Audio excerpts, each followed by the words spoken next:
جب ہم اسلامی روزے کے بارے میں سوچتے ہیں تو سب سے پہلی تصویر جو ذہن میں آتی ہے وہ بھوک اور پیاس کی ہے۔ لیکن یہ تو صرف سطح کی بات ہے۔ جی بالکل۔ اصل میں روزہ ایک بہت گہرا سفر ہے جو جسمانی پابندیوں سے شروع ہو کر روح کی گہرائیوں تک جاتا ہے۔ بالکل، آپ اسے یوں سمجھیں کہ یہ ایک طرح سے روح کا سالانہ ڈیٹاکس ہے، جس کا مقصد صرف معدے کو خالی کرنا نہیں بلکہ دل اور دماغ کو بھی پاک کرنا ہے۔ آج ہم اسی سفر کا جائزہ لیں گے۔ ہم اس کے ظاہری اصولوں سے شروع کریں گے، یعنی وہ چیزیں جن سے روزہ ٹوٹ جاتا ہے، اور پھر آہستہ آہستہ اس کی گہرائی میں اتریں گے، تاکہ یہ سمجھا جا سکے کہ یہ جسمانی پابندیاں روح کو کیسے متاثر کرتی ہیں۔ جی، اور اس گہری گفتگو کے لیے ہم نے اپنی بنیاد آیت اللہ العظمی سید علی حسینی سیستانی کے دفتر سے جاری کردہ فقہی قوانین اور علمی تحریروں کو بنایا ہے۔ جی، اچھا، تو آئیے اس کا تفصیل سے جائزہ لیتے ہیں۔ اس سفر کو شروع کرنے کے لیے دیکھیں، سب سے پہلے یہ سمجھنا ضروری ہے کہ روزہ صرف امت محمدی کی خصوصیت نہیں ہے۔ اچھا، قرآن خود کہتا ہے سورہ بقرہ کی آیت 183 میں، اے ایمان والو، تم پر روزہ فرض کیا گیا جیسا کہ تم سے پہلے لوگوں پر کیا گیا تھا، تاکہ تم متقی بن جاؤ۔ بالکل۔ تو یہ ایک آفاقی عبادت ہے جس کا مقصد بھی آفاقی ہے، اور وہ مقصد ہے تقویٰ کا حصول۔ بس یہ لفظ ہم بہت سنتے ہیں، لیکن اس کا اصل مطلب کیا ہے؟ کیا یہ صرف اللہ سے ڈرنا ہے؟ یہ ایک بہت اہم سوال ہے۔ تقویٰ کا ترجمہ اکثر خوف کر دیا جاتا ہے، لیکن اس کا زیادہ جامع مطلب ہے خدا کا احساس یا خدا کی موجودگی کا شعور۔ ایک اویئرنیس۔ جی، یہ وہ اندرونی صلاحیت ہے، آپ کہہ لیں ایک روحانی الارم سسٹم جو آپ کو گناہ کے قریب جانے پر خبردار کرتا ہے۔ اچھا، روزہ اسی الارم سسٹم کو مضبوط اور حساس بناتا ہے۔ جب آپ اللہ کے حکم پر حلال چیزیں بھی چھوڑ دیتے ہیں تو حرام سے بچنے کی تربیت خود بخود ہو جاتی ہے۔ یعنی یہ ایک روحانی مشق ہے اپنی قوت ارادی کو مضبوط کرنے کی۔ بالکل، اور اسی سے روزے کا دوسرا مقصد بھی جڑا ہے، جو ہے اخلاص کی آزمائش۔ صحیح۔ یہ ایک ایسی عبادت ہے جو آپ اور آپ کے رب کے درمیان مکمل طور پر پوشیدہ ہے۔ کوئی نہیں جان سکتا کہ آپ نے تنہائی میں پانی کا ایک گھونٹ پی لیا ہے یا نہیں۔ یہ خالصتاً آپ کی نیت کا امتحان ہے۔ اور تیسرا مقصد؟ اور تیسرا سماجی مقصد، جس کی طرف امام حسین علیہ السلام نے اشارہ کیا، تاکہ امیر شخص بھوک کا مزہ چکھے اور غریب کو عطا کرے۔ یعنی روزہ صرف ایک انفرادی عبادت نہیں بلکہ اس کا ایک اجتماعی اور سماجی پہلو بھی ہے جو براہ راست بالکل معاشی انصاف سے جڑا ہے۔ یہ ایک بہت طاقتور خیال ہے۔ یقیناً۔ اور یہی چیز ہمیں روزے کے درجات کی طرف لاتی ہے۔ اس میں دلچسپ بات یہ ہے کہ علماء نے اس کے کئی درجات بیان کیے ہیں۔ سب سے نچلی سطح ہے پیٹ کا روزہ، جسے عوام کا روزہ بھی کہتے ہیں۔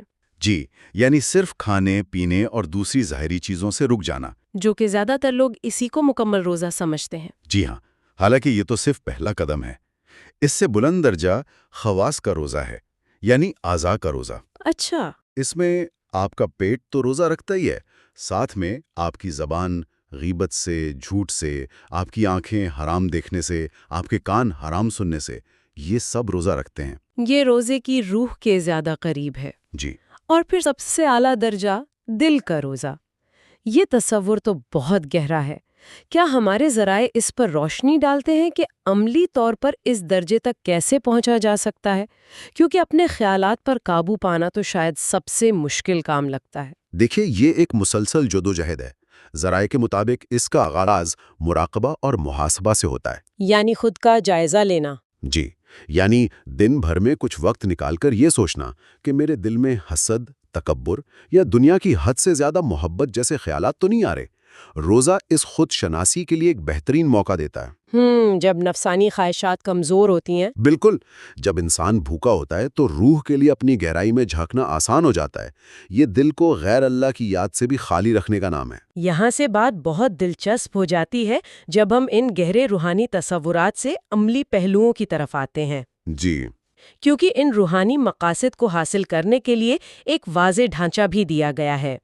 تو وہ کون سی چیزیں ہیں جن سے روزہ ٹوٹ جاتا ہے؟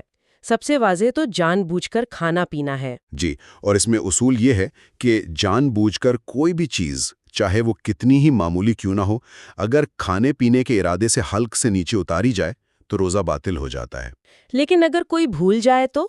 اللہ کی رحمت دیکھیں کہ اگر کوئی بھول کر کھا پی لے تو اس کا روزہ بالکل صحیح رہتا ہے، اسے بس جیسے ہی یاد آئے فوراً رک جانا چاہیے۔ یہ ہر روزہ دار کے لیے ایک بہت بڑی راحت کی بات ہے۔ وہ ایک لمحے کی گھبراہٹ جب آپ کو یاد آتا ہے کہ آپ نے غلطی سے کچھ کھا لیا۔ جی، اور پھر یہ جاننا کہ شریعت میں اس کی گنجائش موجود ہے، یہ خود رحمت کے تصور کو واضح کرتا ہے۔ بالکل۔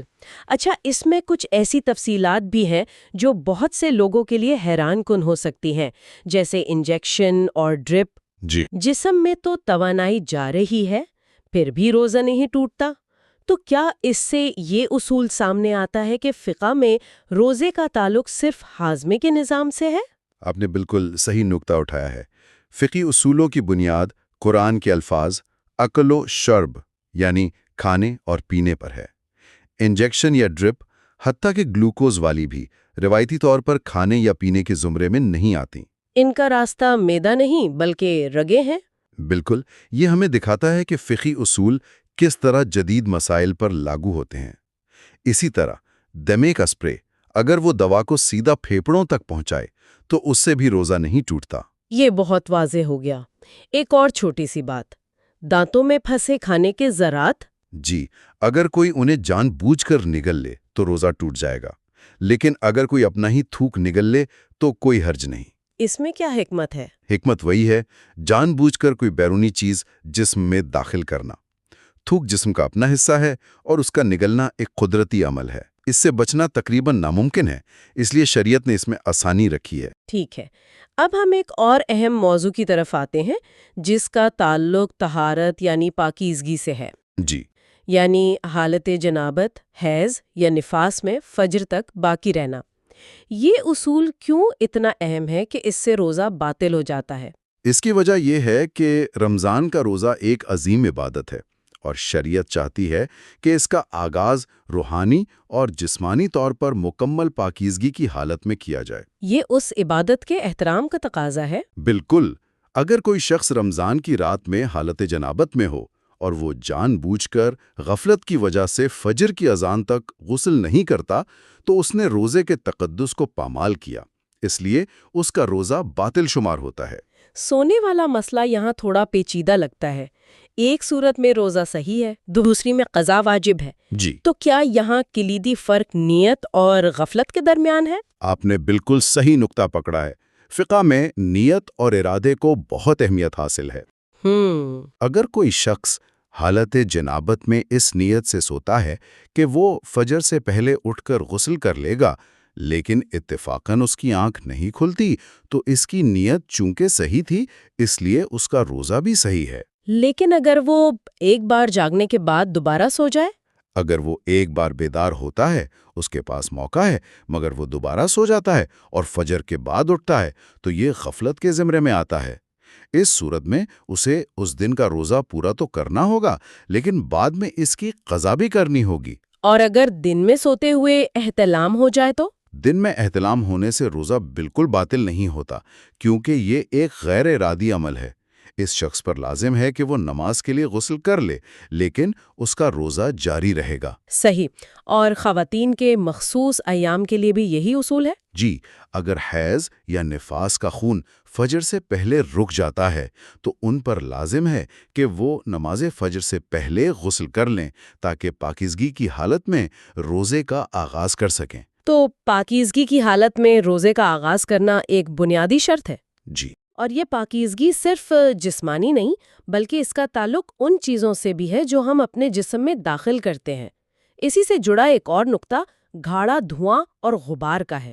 جی، احتیاط واجب کے بنا پر گھاڑا دھواں یا غبار، جیسے سگریٹ کا دھواں یا بہت زیادہ گرد و غبار، جان بوجھ کر حلق تک پہنچانے سے روزہ باطل ہو جاتا ہے۔ اور قے کرنے کا کیا حکم ہے؟